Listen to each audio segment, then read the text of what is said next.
Morning student, आज हम class 9th का चैप्टर नंबर 6 टिश्यू आगे कंटिन्यू कर रहे हैं। प्रीवियस वीडियो में मैंने आपको टिश्यू के क्लासेस के बारे में डिस्कस किया था कि हमने टिश्यू को दो क्लासेस में डिवाइड किया था, plant tissue and animal tissue. तो हमारा जो टॉपिक डिस्कशन में चल रहा था वो प्लांट टिश्यू था, और प्लांट टिश्यू को मैंने आपको बताया था कि प्लांट टिश्यू दो क्लासेस में डिवाइड हुआ है। First is a meristematic tissue and second is a permanent tissue. जो मर्समैटिक टिश्यू है तो मैंने आपको बताया था कि इसकी मर्समैटिक टिश्यू से कहते हैं जिसमें सेल्स की कैपेबिलिटी होती है कि वो कंटिन्यू क्या करे, सेल डिवाइड करता रहे। उसे हमने किसका नाम दिया था, मर्समैटिक टिश्यू का। और मर्समैटिक टिश्यू को हमने 3 क्लासेस में डिस्कस किया था, डिवाइड किया था, जिसका नाम था apical meristem, second is lateral meristem and third is the intercalary meristem. तो आज का जो डिस्कशन है वो है हमारा परमानेंट टिश्यू के ऊपर। तो अब हम ये भी सोच लें कि परमानेंट टिश्यू किसे कहते हैं। परमानेंट टिश्यू उस टिश्यू को कहते हैं जब मर्समैटिक टिश्यू मैच्योरिटी लेवल पे पहुंच जाता है। मर्समैटिक टिश्यू जो है अब वो मैच्योरिटी लेवल पे पहुंच गया, अब उसकी कैपेबिलिटी होती है, उसके सेल की कैपेबिलिटी कि अब वो सेल्स को प्रॉपर सेल्स डिवाइड ना करे। उसकी क्या नाम है, सेल डिवीज़न कैपेसिटी क्या हो जाती है, लूज़ हो जाती है, जिसकी वजह से वो वहाँ पर डिफ्रेंशिएट हो जाता है और स्पेशल टिश्यूज़ के अंदर कन्वर्ट हो जाता है। उसी को हम किसका नाम देते हैं, परमानेंट टिश्यू। जैसे मैं एग्जांपल बताती हूँ, जैसे हमारा बर्थ होता है, और बर्थ होता है तो जब चाइल्ड छोटा सा बच्चा होता है तो उसका डेवलपमेंट होता रहता है, ग्रोथ बढ़ती रहती है, और एक टाइम ऐसा आता है कि वो मैच्योरिटी लेवल पे पहुंच जाता है, जिसे आप एडोलसेंस का नाम देते हो। और सेकेंडरी ग्रोथ में जो जो चेंजेस आनी होती है वो आ जाती है, और उसके बाद वो दोबारा उसकी ग्रोथ एक सर्टेन टाइम के बाद क्या होती है, रुक जाती है। डेवलपमेंट तो चलता रहता है पर ग्रोथ क्या होती है, सर्टेन पीरियड के बाद रुक जाती है। तो सेल वहाँ पर कैपेबिलिटी नहीं होती सेल की कि वो अब डिवाइड करे, ठीक है। तो उसी चीज़ को हम किसका नाम देते हैं, परमानेंट टिश्यू। जब हम परमानेंट टिश्यू की बात करते हैं तो परमानेंट टिश्यू को हम दो क्लासेस में डिवाइड करते हैं।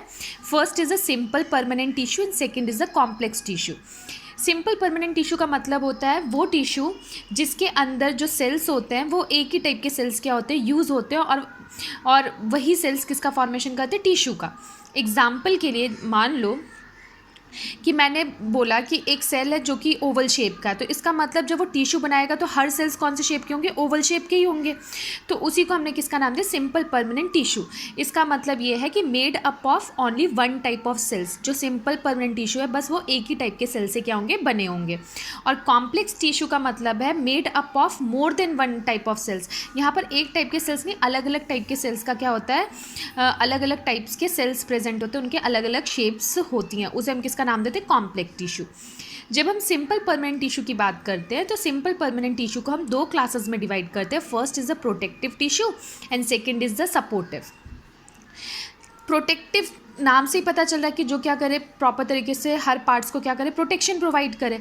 तो प्रोटेक्शन के लिए दो पार्ट्स रिस्पॉन्सिबल है। First is the epidermis and second is the कॉक, जिसे हम फिल्म का नाम भी देते हैं, ठीक है। और सपोर्टिव को 3 क्लासेस में डिस्कस किया, पैरेन्काइमा, कॉलेन्काइमा और स्केलेन्काइमा। पैरेन्काइमा फिर फर्दर डिवाइड होता है, उसका नाम है क्लोरेन्काइमा और एरेन्काइमा। तो आज का जो डिस्कशन टॉपिक है वो है हमारा सिंपल परमानेंट टिश्यू, जिसमें आज हम डिस्कस करेंगे प्रोटेक्टिव परमानेंट टिश्यू के बारे में डिटेल के अंदर। सिंपल परमानेंट टिश्यू अभी बताया मैंने कि एक ही टाइप के सेल से बना होगा। प्रोटेक्टिव को हमने दो क्लासेस में डिवाइड किया, एपिडर्मिस और कॉक, जिसे हम फिल्म का नाम भी देते हैं। अब आता है हमारे माइंड में व्हाट इज़ एपिडर्मिस। एपिडर्मिस क्या होती है, आउटर लेयर होती है किसकी, क्या नाम है, प्लांट्स के टिश्यू की। आउटर लेयर जो होती है उसको हम किसका नाम देते हैं, एपिडर्मिस का, और वो सिंगल लेयर होती है। और ये प्लांट्स के ऑर्गन्स कहाँ कहाँ प्रेजेंट होते हैं, लीव्स, फ्लावर्स और रूट्स के अंदर। इसका काम होता है कि कवर करना, इट्स कवर बाय क्यूटिकल। और ये जो एपिडर्मिस है उसके ऊपर एक कवरिंग की जाती है, और वो कवरिंग किसकी होती है, क्यूटिकल की। और क्यूटिकल किससे के तरह काम करता है, एक वाटरप्रूफ लेयर के तरह काम करता है। तो अगर आपसे कोई भी पूछता है कि क्यूटिकल किसे क्या, तो ये क्या है, एक केमिकल सब्सटेंस है जो कि वाटरप्रूफ क्वालिटी की तरह क्या करता है, कवरिंग करता है प्लांट्स के पार्ट्स को। उसी को हम किसका नाम देते हैं, क्यूटिकल का। जैसे एग्जांपल मैं बताती हूँ, अगर मान लो आपके घर में मनी प्लांट्स है, मनी प्लांट्स को आप क्या करते हो, जड़ में पानी दे रहे हो, और अगर मान लो आपने क्या किया, पानी को ऊपर से डाला, मतलब पत्तों के ऊपर डाला, तो आपने देखा होगा पत्ते के ऊपर छोटे छोटे ड्रॉपलेट्स रुक जाते हैं, और वो पानी पूरी तरीके से प्लांट्स एब्जॉर्ब नहीं करता। उसी चीज़ को हम किसका नाम देते हैं, क्यूटिकल का, जो कि किसकी तरह काम करता है, एक वाटरप्रूफ लेयर की तरह। अब आते हैं नेक्स्ट स्टोमेटा। एपिडर्मिस के पास जो छोटे छोटे पोर्स होते हैं एपिडर्मिस के ऊपर उसके सरफेस पे, जिसको हमने किसका नाम दिया, स्टोमेटा। तो आपको पता है ये स्टोमेटा क्या है, tiny pores present on the surface of the leaves. और स्टोमेटा का दो काम होता है, एक गैस एक्सचेंज करना और दूसरा ट्रांसपीरेशन करना। ट्रांसपीरेशन का मतलब होता है loss of water in the form of water vapour. तो मैंने डायग्राम से समझाया कि मान लो हम एक लीव लेते हैं और जब हम डाइसेक्शन पर्पस के लिए उसे क्या करते हैं, लैब में लेके आते हैं। तो जब डाइसेक्शन का यूज़ करते हैं, स्टेन का यूज़ करने के बाद जब हम उसे किस में देखते हैं, माइक्रोस्कोप में, तो वो इस तरीके की हमें नज़र आती है। और आपने देखा कि किडनी शेप लाइक स्ट्रक्चर जो नज़र आ रहा है उसे हम किसका नाम देते हैं, गार्ड सेल्स का। और यहाँ पर जो ये खुला है इसे आपने क्या कहा, स्टोमेटा ओपनिंग कहते हो। और उसके बाद छोटे छोटे डॉट जो देख रहे हो उसे क्लोरोप्लास्ट कहते हैं। और बीच में क्या होता है, यहाँ पर गार्ड सेल्स में न्यूक्लियस। ठीक है, तो यहाँ पर आपका एक क्वेश्चन अराइज हो जाता है कि एपिडर्मिस किसे कहते हैं, what is epidermis and what is the function of epidermis, what is stomata, what right down the function of stomata. अब हम डिस्कस करते हैं कि एपिडर्मिस क्या फंक्शन परफॉर्म करता है हमारे लिए। एपिडर्मिस क्या करता है, प्रोटेक्शन करता है। क्या करता है, प्रोटेक्शन। ये प्रॉपर तरीके से क्या करता है, प्लांट को प्रोटेक्शन प्रोवाइड करता है। इसका काम होता है कि जो लॉस हो रहा है वाटर का उसको प्रॉपर तरीके से क्या करना, प्रोटेक्ट करना।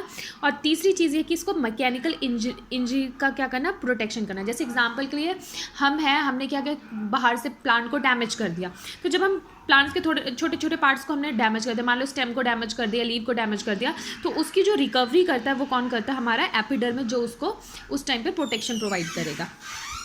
नेक्स्ट होता है कि ये क्या करता है, हेल्प करता है वाटर को एब्जॉर्प्शन के लिए, एब्जॉर्ब करने के लिए। और तीसरी नेक्स्ट चीज़ क्या है, रेगुलेट ट्रांसपीरेशन इन प्लांट। और ये प्लांट्स के अंदर क्या करता है, ट्रांसपीरेशन को रेगुलेट करता है। इसी को हम किसका नाम देते हैं, एपिडर्मिस। मोस्ट इंपॉर्टेंट पॉइंट है, यहाँ पे एक क्वेश्चन भी बन जाता है, what is epidermis, write down the function, या what is the role play by epidermis. अब सेकंड जो हमारा है प्रोटेक्टिव के अंदर ही सेकंड पार्ट, जिसको हमने किसका नाम दिया था, कॉक। तो जब कॉक की बात करते हो तो आप बड़े बड़े प्लांट्स को देखते हो तो उसकी जो बाक होती है, आपने देखा होगा छाल, तो वो काफ़ी क्या होती है, सख्त होती है, हार्ड होती है। उसी को हम किसका नाम देते हैं, कॉक का। किसका नाम देते हैं हम, कॉक का। और वो किससे बने होते हैं, डेड सेल से। कैसे होती है वो, डेड सेल से, क्योंकि उनके बीच में इंटरसेलुलर स्पेस प्रेजेंट नहीं होता है, मतलब उनके स्ट्रक्चर के बीच में स्पेस प्रेजेंट नहीं होता, जिसकी वजह से वो हमेशा कैसा होता है, टफ। और ये काफ़ी कॉम्पैक्ट अरेंजमेंट शो करता है। This cell possesses a chemical substance. और इस सेल के अंदर क्या होता है, केमिकल सब्सटेंस होता है जिसका नाम क्या है, समरिन। क्या है, समरिन, जो उसके वॉल्स में प्रेजेंट होता है। और इसके पास प्रोटोप्लाज्म नहीं होता, वो लिक्विड सब्सटेंस प्रेजेंट नहीं होता, जो एक लिविंग सेल्स के अंदर होता है। तो इसलिए इसे क्या बोला जाता है, डेड सेल। क्या कहा जाता है, डेड सेल। तो मैंने आपको पहले ही बताया, जो वुडी प्लांट्स होते हैं उसकी जो छाल होती है काफ़ी सख्त हो जाती है, आपने देखा होगा हार्ड, तो ब्राउनिश कलर की होती है, काफ़ी डार्क। उसी को हम किसका नाम देते हैं, कॉक का। तो ये डेड है, इंटरसेलुलर स्पेस नहीं होता, और ये केमिकल सब्सटेंस सिक्रीट करता है जिसका नाम क्या है, केमिकल सब्सटेंस होता है इनके पास जिसका नाम है सबरीन। ये वर्ड आपको याद होना चाहिए। अब आता है कि कॉक क्या फंक्शन प्रोवाइड करता है। इसका काम होता है प्रॉपर तरीके से प्लांट को टफनेस प्रोवाइड करना। क्या प्रोवाइड करना, टफनेस।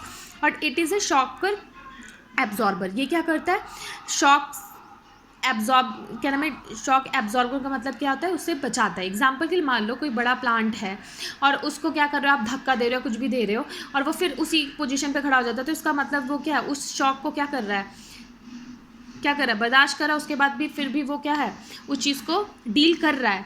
तो उसी को हम किसका नाम देते हैं, शॉक एब्जॉर्बर का। ये हमारा कंप्लीट हुआ सिंपल परमानेंट टिश्यू का कौन सा पार्ट, प्रोटेक्टिव पार्ट, जिसमें हमने डिस्कस कर लिया एपिडर्मिस और कॉक। अब सेकंड जो पार्ट है वो कौन सा है हमारा, सपोर्टिव। तो अब मैंने आपको बताया था सपोर्टिव के अंदर हमने इसे 3 क्लासेस में डिवाइड किया है, वो है पैरेन्काइमा, कॉलेन्काइमा और स्केलेन्काइमा। तो ये सपोर्टिव पार्ट मैं आपको नेक्स्ट वीडियो में इसके बाद में डिस्कस करूँगी। आज के लिए इतना ही है, और वो भी कहाँ तक है हमारा, प्रोटेक्टिव तक। Thank you for watching this video.